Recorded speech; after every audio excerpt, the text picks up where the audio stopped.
What is worry? Well, worry is fear wrapped up in presentable clothing. It's how we discipline ourselves and we keep ourselves in check. What's the cause? Well, firstly, honestly, we worry when we have a task that hasn't been completed. Either the rent is due, we have a deadline, we don't feel protected, we're feeling alone. These are all situations that cause us to worry a lot. Whatever the situation is, there's always a root cause. And my theory is that most of the time, the root cause is just fear. We're afraid. We're afraid of the consequences. We're afraid of what might happen if we don't get this done, if we don't tend to something. And so it could be a fear of a basic need even. A fear of not having shelter, not having food, not having company or physical health, security and safety. That is what we're afraid of. And that is what causes us to worry. So once we connect the dots and we understand that, it can help us get to the bottom line. And so whenever we are faced in a situation where we are afraid of whether or not we haven't completed a task, instead of us worrying, which is going to just amp up the anxiety and the stress, instead of us worrying, we have to find ways of responding in a more efficient and effective manner. And so either one of three things can happen. You can give one or out of three responses. You can either be proactive, you can be active, or you can be reactive. And I'm going to go over those three different responses. But before I get into that, I want to dial it back and set you up for what you need to do, kind of the prerequisites before you start to initiate a response. So let's go over it. Before you even initiate any response, you need to remove any ego, any pride, or any shame. I say that because sometimes these three different emotions of ego, pride, and shame, they distract us and they prevent us from being honest with ourselves about what we need to get done, what is really happening. If we're using worry as a way of disciplining ourselves, so I need to get this done, and the only way that I'm going to force myself to get it done is if I worry, because I hate how I feel when I have to worry. You have to be honest with yourself. Remove the ego to see that all you're doing is you're trying to hold yourself accountable by worrying, and you're not doing it and definitely worry is not healthy, right? So we have to be honest with ourselves that what we're doing isn't healthy for us. We're actually making it worse, and so therefore it needs to change. So once you remove that ego and pride and shame, we'll be able to understand that worry is only going to cause us anxiety. And that most of the times the worry is not even what makes us act. It's the fact that we have a deadline approaching. We've procrastinated. And so the actual knowledge of the deadline approaching is really what pushed us into action, not the actual physical act of worrying. All that did was just increase our blood pressure, increase our stress levels. Definitely counterproductive and not even helping. Once we understand that, we definitely want to start to assess what is priority. And this, of course, takes place if we have multiple responsibilities. We want to regroup and restructure to adjust our lifestyle changes. Because again, we have to realize that some comforts will have to be put aside or removed completely in order to take care of our responsibilities. We want to remove any excuses that we've made for why we haven't completed tasks. How do you remove the excuses? You just remind yourself, just like you remind yourself of that great paycheck for doing tasks at work. You want to do the same in your daily life responsibilities and those moments when you're randomly inconvenienced. The payoff, instead of a paycheck, would be having your basic needs met, and most importantly, getting it over with, not having to think about it again. So those are the key things to remember before we make a response. Once we're ready to respond, we have to, and we're choosing which response we're gonna make. Again, you have to remember there's 3 different responses in my theory. It's either proactive, you could be active, or you could be reactive. Now I'm gonna go over the 3 responses. For proactivity, it's planning, it's scheduling, it's time management. So it's preparation for the action. Some of us, we're better when we plan ahead, when we organize ourselves. Maybe that's how you discern which is priority in those moments where you have multiple responsibilities. So we want to tap into that for the proactive stages. You also want to keep in mind that you want to, when you're doing proactive stages and you're planning, you always give yourself a maximum of 2 days to take care of those responsibilities, or you could give yourself a couple of hours until the end of the day, depending on if you're already in the active phase. So depending on the responsibility, example, rent is due on the 1st. So maybe you want to plan ahead and you want to make sure that on the 28th or 27th of the previous month, you have everything in order. So you can go and you give yourself 2 days maximum, which will be the 1st, to take care of that. If it's a deadline for an assignment that you forgot about and you have to take care of right then and there, you may want to just give yourself a couple of hours. If it's a phone call, an important phone call that you're supposed to make and you haven't made it yet, you may give yourself until the end of the day to make that phone call.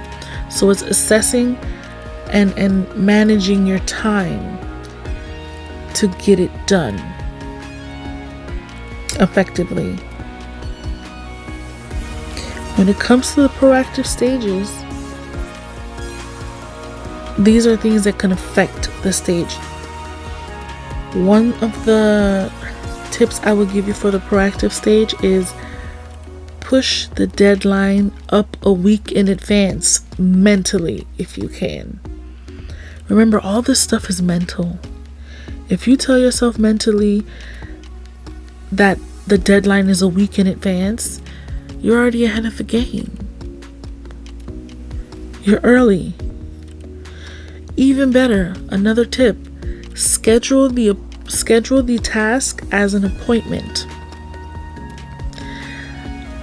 I personally don't think it's enough to just set an alarm. You have to actually set it up as an appointment. Tell yourself it's an appointment, because the honest truth is we tend to follow through with actual appointments than anything else. So whether it's an appointment to make an important phone call or to pay that bill, just do it.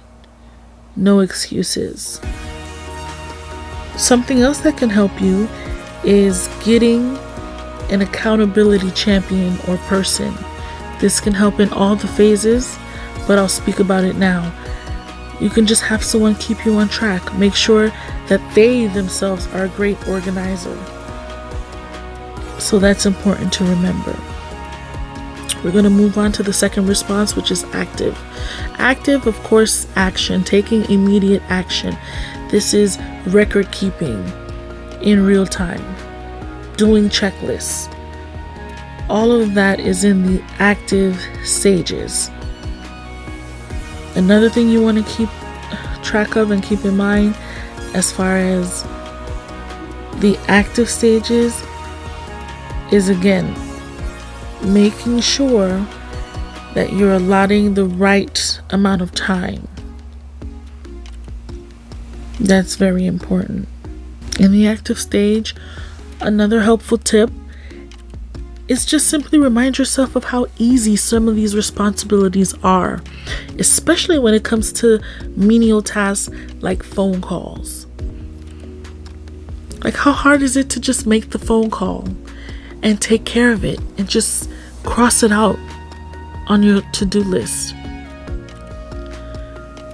That will be a motivation to just get it done, take care of it now. Remember, these are things that once you do them, they're gone. They're out of the way. You don't have to worry about it anymore. Why would I stress? Imagine your task is to make a simple phone call, and you refuse to do it for days, and instead for those 3 days you're worrying like crazy, building up all this anxiety, your blood pressure is skyrocketing for what? A simple phone call? Because you keep pushing it off. Just take care of it. That's it. So reminding yourself of that. Another thing that helps in the active phase is doing menial tasks and simple responsibilities at the start of your day. So no matter what shift you are, how your inner clock works, whenever you're your most energetic is the goal. You want to use that time. Your most energetic time is when you should be doing most of these responsibilities, if you can. And do as many as you can. Do the tedious ones when you have the most energy. It's going to work in your benefit in the long run. All that energy is going to catapult you into finishing everything. And then for the last phase is the reactive stage. I'm going to set up the example. Reactive stages is when something unexpected happens. Something unexpected is dropped in your lap. It's a major inconvenience in your life. And so you have to react and take care of something or handle that situation promptly. So you're reacting to an unexpected circumstance. The example that I use is if someone close to you, like a family member, passes and your responsibility is taking care of their surviving children. Maybe you were a godparent and their parents have passed, so now you have to take care of your godchildren. Whatever the situation may be, it is a lifestyle change. It is a lifestyle adjustment. So there's still worry that can be attached there because it's fear that your life is going to change. How is that going to affect you and those around you? So we do have the possibility of worrying a lot. Instead of doing that, we want to replace it with the reactive stage. We want to regroup. We want to restructure ourselves. Look at our lifestyle changes. How is it going to affect us? And plan accordingly. Assess the priority. In the reactive stage, what is important to remember, the most important part that we want to remember is the regrouping and the restructuring. That is going to keep us level-headed. It is going to keep worry at bay because we're going to be honest with ourselves about what we are going to expect from this new situation. And Another helpful tip that will work in any of these stages, specifically the reactive stage, is if your load is heavy,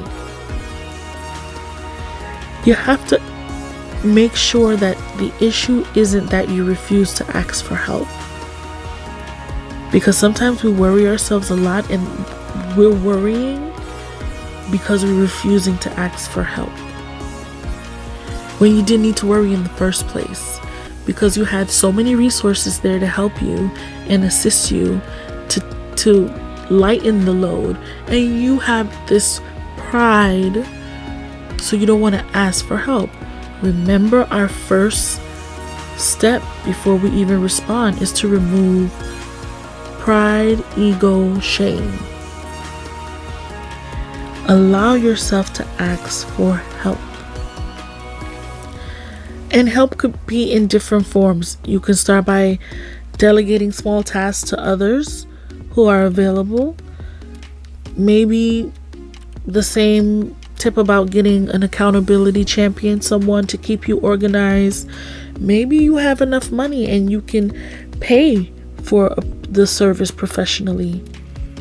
Think about personal trainers and therapists. You're asking for help to help you with a certain responsibility. I have a responsibility to lose this much weight for health reasons. Hey, I'll pay a trainer. That is the way you're getting help and actually putting it and actually doing an action at the same time. Make sure it's someone who you respect. Make sure that they're there to check on you. Remember, no matter who you get to help, it's still you that has to see to it that the work gets done. It's still you that has to do the work. But at least you have outside help. And also make sure that you draw the line with yourself. You self-check yourself. Self-check yourself to make sure that you are not abusing the help. Because sometimes it could go far left real quick to where you're asking for help so much that now you're abusing the help. So let's not get greedy. But yes, you can ask for help again.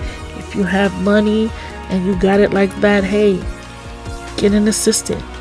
Use apps like, I think there's TaskRabbit and other apps that you can get things done.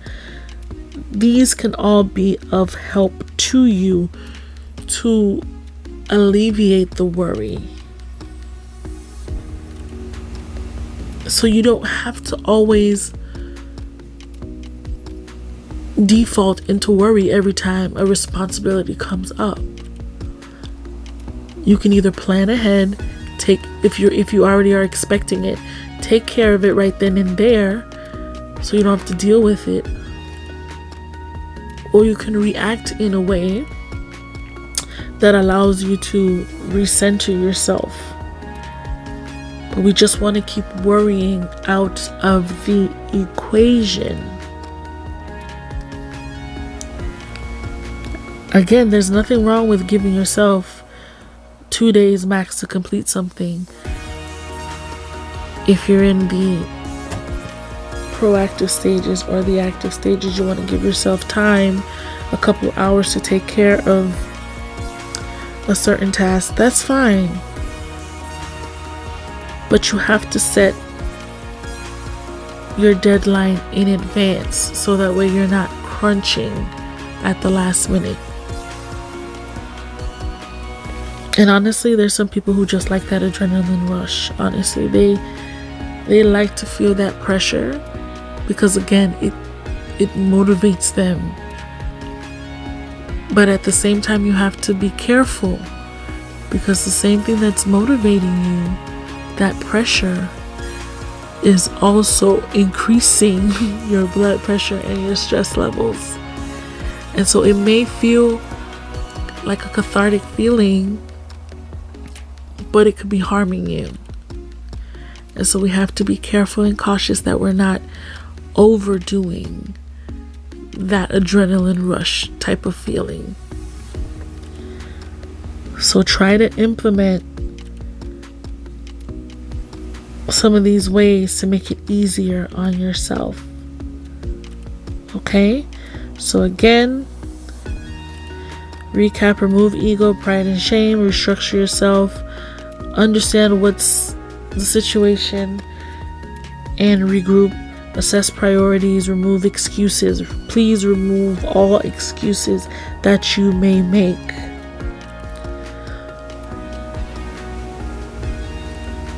Plan ahead. Motivate yourself to take action right then and there. Those are all important things. So I'm gonna end it here, and I hope that some of these tips were helpful, and I also hope that you gained some kind of insight as far as why you worry. And you may want to sit down and think about, well, why do I worry often about all this stuff? Is it that I'm afraid? Or do I like to worry? You have to definitely tap into that in order to understand yourself better. So until next time, take care, guys.